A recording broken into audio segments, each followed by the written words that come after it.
Hey everybody, thank you for coming to this lecture on AXP and licensure. I'm excited to talk to you about it. I'm just going to introduce myself for the benefit of the online students. My name is Samina Sitabkhan. I'm the AAU licensing advisor for AXP and Carb and all things licensing. I teach in the 250 studio and ARH 498. I'm a licensed architect. I've been licensed since 2014, and I've been practicing architecture for about 15 years. Worked on all scales of projects, multifamily, schools, all kinds of affordable housing. I designed a house once for a lady with 66 cats. So I've done the range of projects as an architect, but I've only been licensed since 2014 because it took me about 9 years to get licensed. So I am here today to help you avoid that scenario and get started on the process while you're still in school. Okay. So I just want to, I know there's going to be stuff in this lecture that might get a little detailed and might get a little boring and drawn out, but I'm going to try and give you a basic understanding of the whole process. And I really see licensing for all of you guys as the culmination of your degree. The architecture degree is long and it's hard and it takes a lot of endurance, and so licensing is sort of, to me at least, it's the natural culmination. If you don't do that, it's kind of strange. And I just, while it is a complex process, it's gotten a lot simpler in the past few years, and NCARB has done a really good job of kind of streamlining it. So a few things to note for you guys, because we're in California. You can all start AXP, which is the experience portion of the licensing, while you're in school right now. So I'll tell you a little bit more about that later. And then for a lot of you who are foreign students, you can also earn experience and take tests abroad. So you can actually earn your license and still be living and practicing abroad with some caveats. So I'll explain that a little more about that later too. So why do architects need a license? The legal technical answer is that architects have a responsibility to protect the health, safety, and welfare of people who live and work in the buildings that you design. This means that someone is regulating what we do as architects. It's usually the state, and they are regulating us to make sure that we don't create unsafe buildings for people. And that's why it's regulated and they hand out licenses. Other reasons for you guys on becoming an architect, if you'd like to start your own firm, you'll likely need a license. You cannot call yourself an architect without a license, in the US at least. I don't know, are you guys aware of that? So even after you finish school, if you have the degree, you cannot call yourself an architect unless you have the license. You'll be a designer, you'll be an intern. There's 10 million titles people give themselves, but to call yourself an architect, you need the license. And then, of course, higher salaries, which is pretty much a given with the architectural license. I also want to bring up a point that's important to all of us sitting in this room here, which is diversity in the field.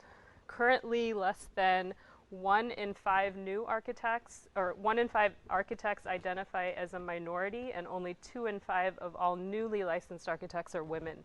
The population of licensed architects, at least for me, and I'm assuming for all of you, needs to more closely resemble the population of this country, and right now it doesn't.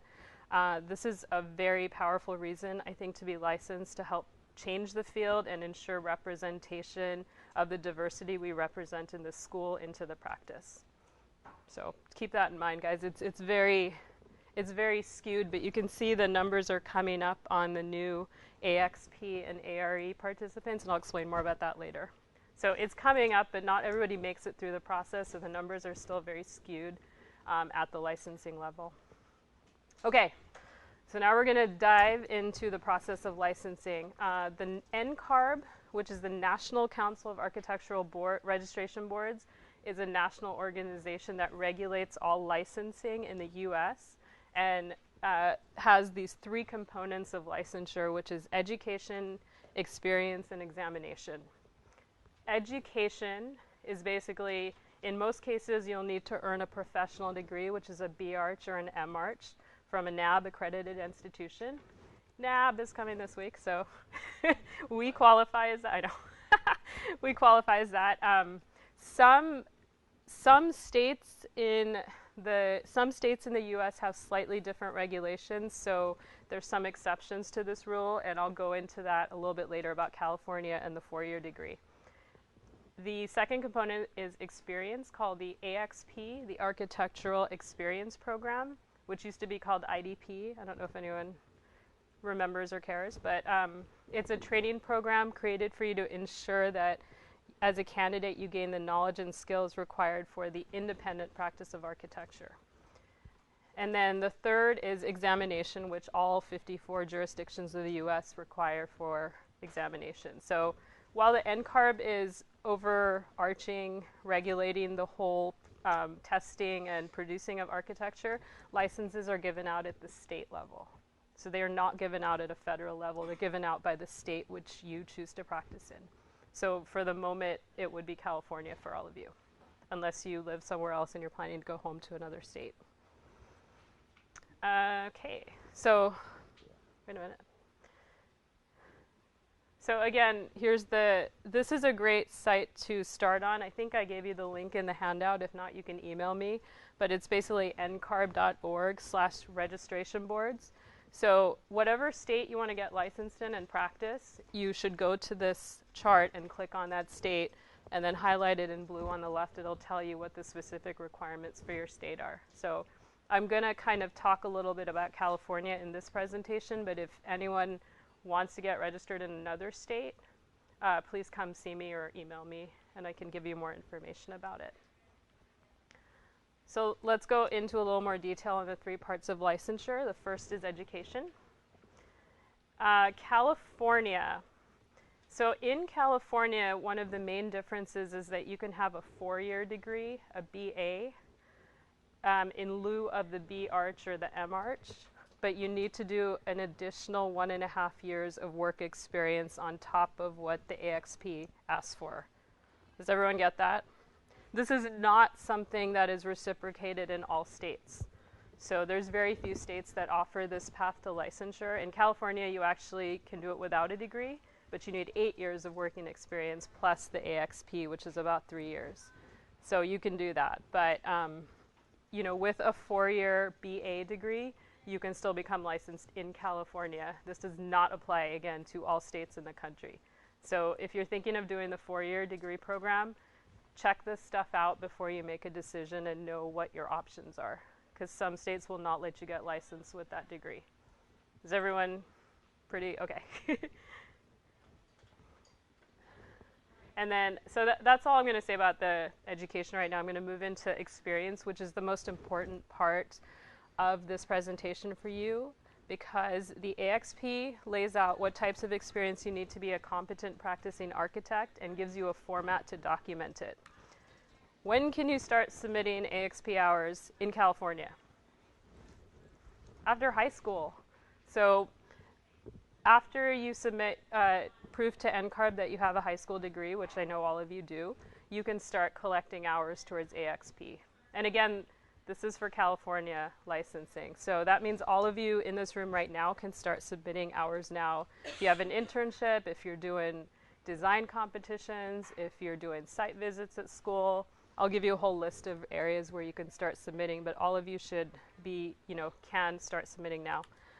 And a really quick thing I mentioned before, why is this important to start putting in hours now? You guys see what the average time it takes to earn a license is right now? 12.5 years. It took me 9 years, and it was a painful process that I don't want any of you guys to repeat. If you start early and you get your experience in now, you can earn hours while in school through summer internships. And in California, you can begin testing upon graduation. So in theory, with the AXP, which is about 2 to 3 years, you can earn your license in 3 years after graduation, if you're organized, instead of 12.5, which is a nightmare because, once you graduate, you're going to want to do other things and you're not going to want to be a slave to the tests and the hours. So please keep that in mind. It's very easy to get licensed a lot sooner if you know what you're doing. How many so AXP is a total of 3,740 hours across 2 settings. It's called Experience Setting A and experience setting O.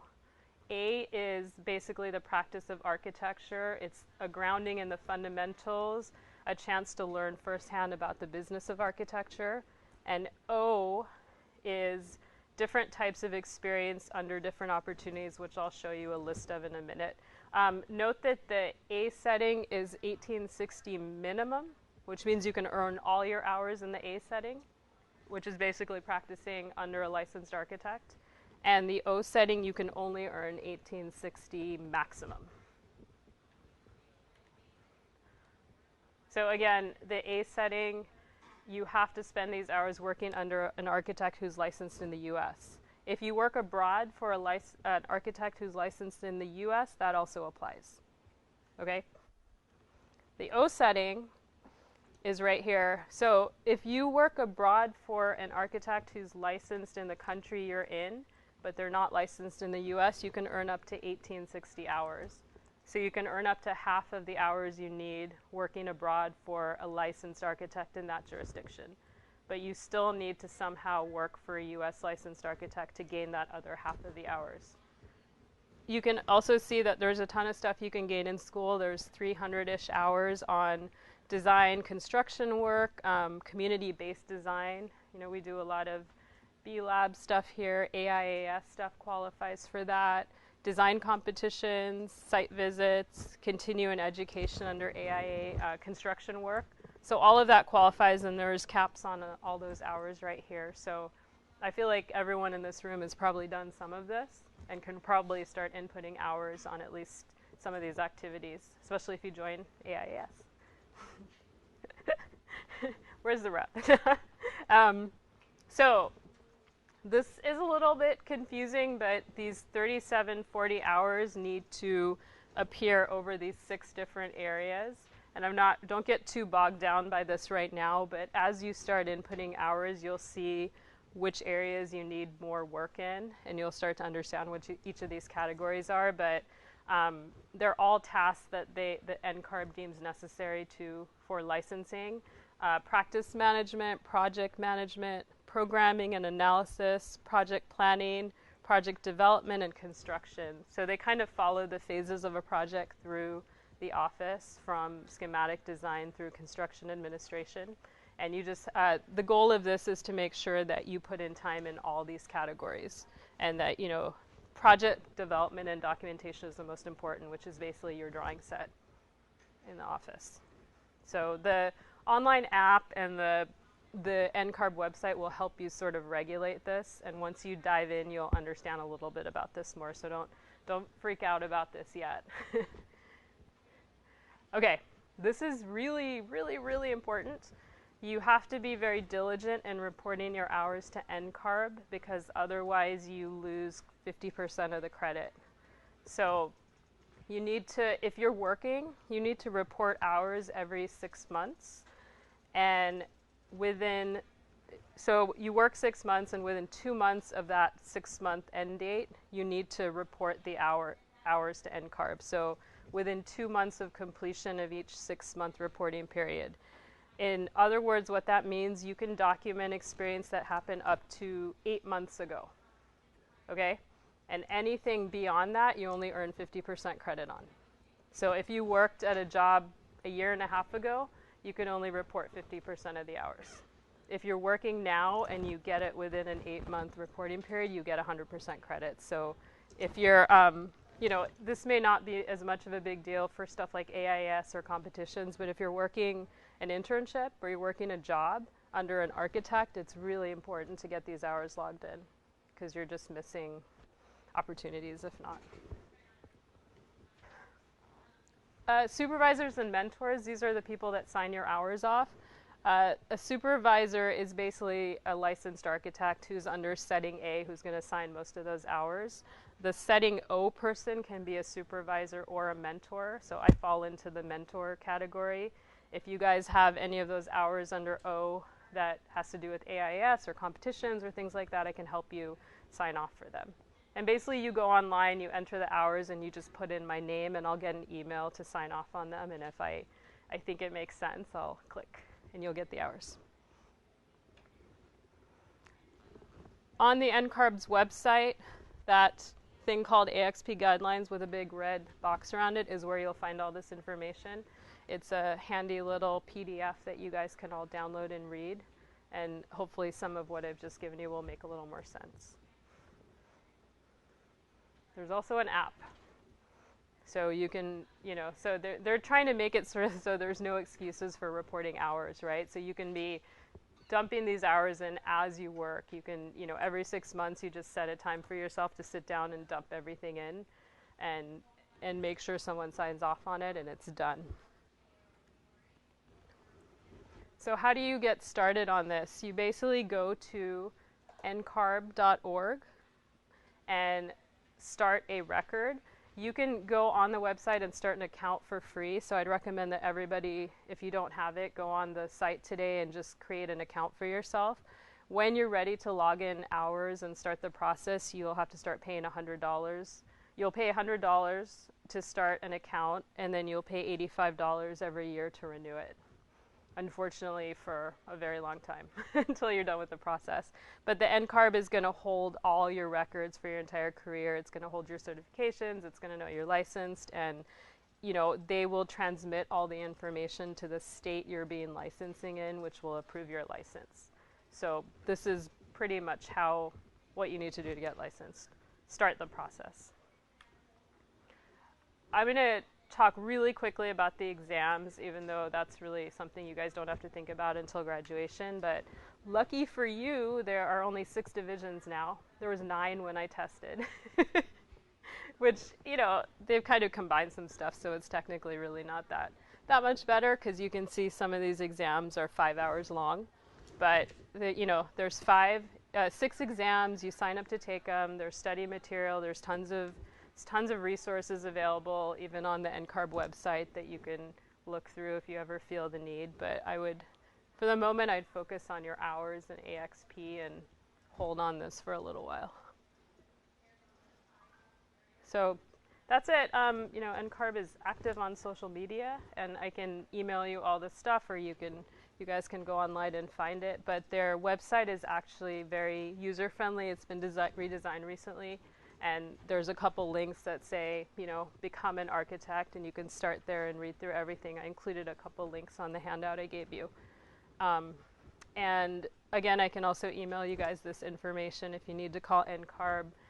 For California, that is our representative. It's called the California Architects Board. So if there's anything you can't find on the NCARB website that you're curious about, you can go here. And then there's me, and I can talk to you guys anytime. You can email me at aausamina@gmail.com. You can come see me. I'm around, and I'd be happy to talk to you and walk you through the website and help you find the information you need. So that's it. Questions? So I noticed that 5 years, so does that mean that you have 5 years to log in all of your hours, or do you have like a limited amount of time to log all of your hours? For AXP? Which 5-year limit are you talking about? There on one of your slides, it said 5 years. Okay. Yeah, you can only report 50% credit for 5 years back. Oh, for 5 years. Yeah, so if you worked 7 years ago for an architect, which I doubt, you can't. Some of us may qualify for that. So there's some alternate means to get credit. There's something called a portfolio review that you do if you are in that situation where 10 years ago you worked for 5 years for an architect and you need to get that credit. So there are options, but yeah, it's 5 years for that 50%, and then it cuts you off. So that means, if you graduate, go out into the world and work, and they go, oh, I forgot to start an NCARB record, and you've been working for 5 years, that's going to cause you a problem for that first year. So you don't want to do that. But it shouldn't be something to... Yeah.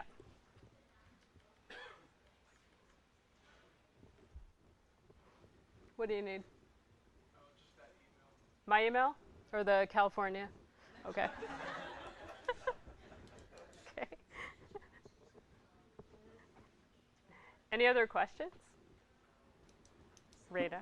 For the 4 years BA, 5 years. Oh, sorry, can you use the mic? Thank you. So 4 for the 4 years PA and the 5 years PR, the difference is like 1.5 years of working I experience. believe so, yeah. Then is there like a reduction of time for MR, the masters?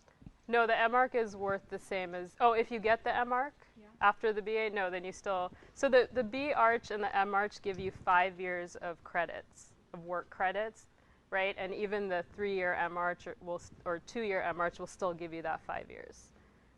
But if you just do the BA, you only get 3.5 years. Don't ask me why it's not 4, right? And they're looking to get you to 5. So there's a year and a half that's deficient in there that you have to work in addition to the 3,740 hours. Did that answer it, or is it okay? It's a little confusing. I'm going to make one little comment about the decision. Some students think it's just a decision of having to work a few more hours instead of getting the 5-year program. I just want to also say that getting the BARC could potentially lead to more opportunities in the firms that you are hired. And so it isn't as simple as a math equation. It's if you're trying to decide between BA and BARC, continue to keep an open conversation with myself and Karen Song, and we can give you more feedback. Samina's presentation is really a kind of factual, what it means in California, what it means in the United States, but that decision shouldn't be based on just a mathematical decision. It's just one aspect of the decision. I think people weren't aware of that, so I just wanted to make it super clear that there's a very real implication to switching to the 4-year degree with your licensing process. Other questions? Yep. Oh, you want to get Luca a mic? Hang on for the mic. No, we're trying to record for online, sorry. Okay, so if you work for an architect abroad who's licensed in that country, does it go under setting A or setting O? An architect abroad who's licensed in the country that you're in, it goes under setting O. And you can only earn half of the credits, which is 1,860 hours under that. So you still, But if you worked abroad for an architect licensed in the US, you could get the full credit. Thank you. Yeah. Yes? Oh, here it comes. So you basically just get licensed once. You don't need, once you get a California license, to go in another country or state to get a license there as well. You do. You do? Yeah, so you get licensed in California. If you want to be licensed in another state, you have to go through this thing called reciprocation. You can get a certificate from NCARB that helps that process, but ultimately you're responsible for fulfilling the requirements of that state. How about another country, or in Europe or Asia? Or I think NCARB regulates Canada and the UK. That kind of falls within reciprocity, but no other countries are regulated. So I don't think NCARB necessarily regulates, but they have a strong reciprocity. they reciprocate to the UK and Canada, yeah. I think it's really important for any student here to understand that our responsibility is not, we don't have an ability to give you all of the international expectations for licensure in your country. They vary broadly, and there's experiential advice that some of our faculty can give because we have faculty from Germany, faculty from Spain, faculty from South America, faculty from Asia. But we're not really, Samina's role is not really one in which she can answer the questions of your own country.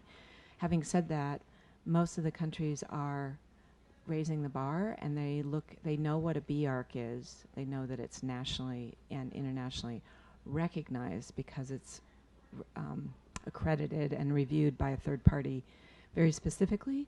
But you are responsible for going back to your own country and looking at what those regulations are and how they're evolving, because ours are. Yeah. So I encourage you to do that.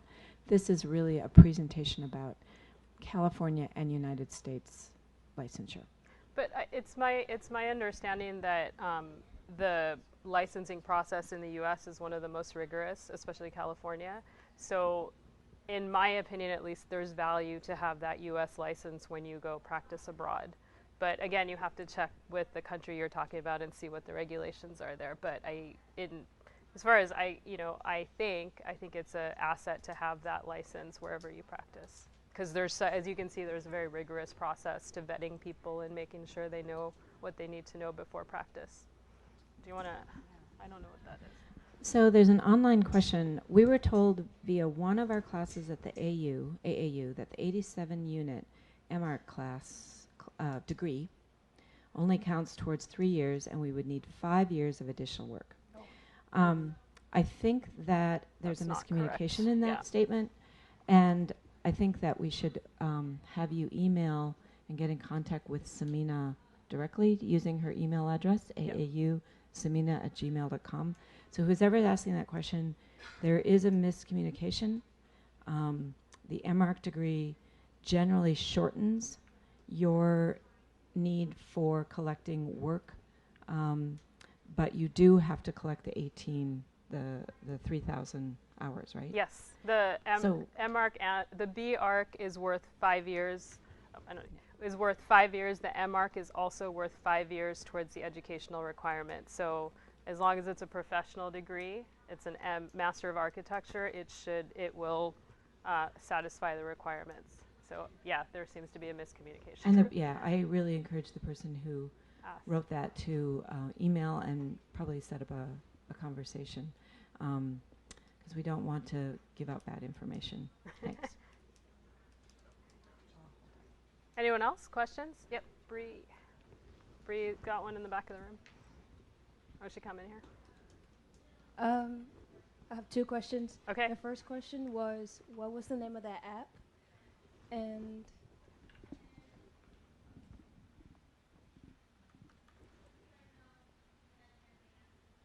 My AXP. okay. And my second question is, when you were talking about the hours, we need working experience and the community, not community, but like the. Nonprofit or Yeah. community design, yes. So, what's that breakdown, like a year of that? And It's in hours. Let me find this again. So basically, there's 2 experience settings. So the straight architecture practice is 1,860 hours, and the O is the setting where you can add some of that in. But if you look here, you'll see it's very specific. So community-based design, you can earn up to 320 hours. 3740 hours, I believe, is probably about 2 to 3 years of experience, just because it's hard to hit all the categories. But that's just a guess. But that's about how long it took me to get through some of the requirements. So, yeah. But you can only get 320 for the community-based design. Maximum. I don't think it will let you input hours in this category more than that. Yeah. I have a question regarding. Oh, hi, Manu. Can hear you. So let's say if we had community-based design center and we passed the 320 hours and we have more, can we try to fit into other categories? Let's say if may qualify. We can talk about that. Okay. So, we can talk about how to work with that if you have a lot of hours on those things. I don't know the exact answer, and it would be case by case, but we can certainly look, and I can dive into that question a little deeper for you. But at least go and hit your 320 hours, and then we'll go from there. I'll add that any of these really is going to depend on the exact circumstance. So if you're working for a registered architect while you're doing something, for instance, in an office doing a design competition, for instance, you might be able to also apply it to something else, but it really is dependent on the exact situation. I think this is a guideline because, say, for instance, typically in design competitions, what they're trying to do is they're trying to say that design competitions matter and that often you are doing them by yourself and you're not necessarily working in an office under a licensed professional. So, but if you're working on a design competition under a licensed professional and it meets other requirements, there's an example where you might be able to apply it. But often these situations are, and I'm reviewing them now, often these situations fall outside of work that you would do with a licensed architect, particularly for students and interns. So they're trying to make some leeway for you, trying to give you some of those opportunities. So I think what's really important, if I were you, is to go onto the website and look at what falls under the 1,800 hours and look at the categories. And you, as you go forward in the program, you'll recognize, oh, we addressed that in the 3rd and the 4th year of school, and then we're held responsible for that in our internship to get experience, and then we're tested on it in the ARE. So you're going to see that that emphasis that Samina mentioned about health and safety becomes very, very important, and professional expertise across a wide range of things. And that's where that's where their focus is, and that's why some of these things are held to a maximum, to make sure that the items that they really want to see people get experience in that you can't have in school, we can't provide you that experience. You have to have it in an office. That's the real heart of this, is that when you move to the office setting, you're getting experience that we don't try to provide in school. We try to prepare you for it, but we don't pretend that we're going to give it to you. Other questions? Anyone? Everyone's ready to go? So I encourage all of you to go onto NCARB's website. If you don't have an account, create an account. It's free, and have a look around. Once you create an account, you can have access into some parts of the site that you can't normally. So do that today. It's free. Start looking around. Download the AXP Guidelines. And when you reach a moment where you're ready to put some hours in, go ahead and create that, create the record and pay the $100 and start there. And I'm available anytime by email, and if you email me, we can arrange a time to meet too. So if you'd like to be walked through the process or just learn more, I'm totally open to it. Okay? Oh, Juliana.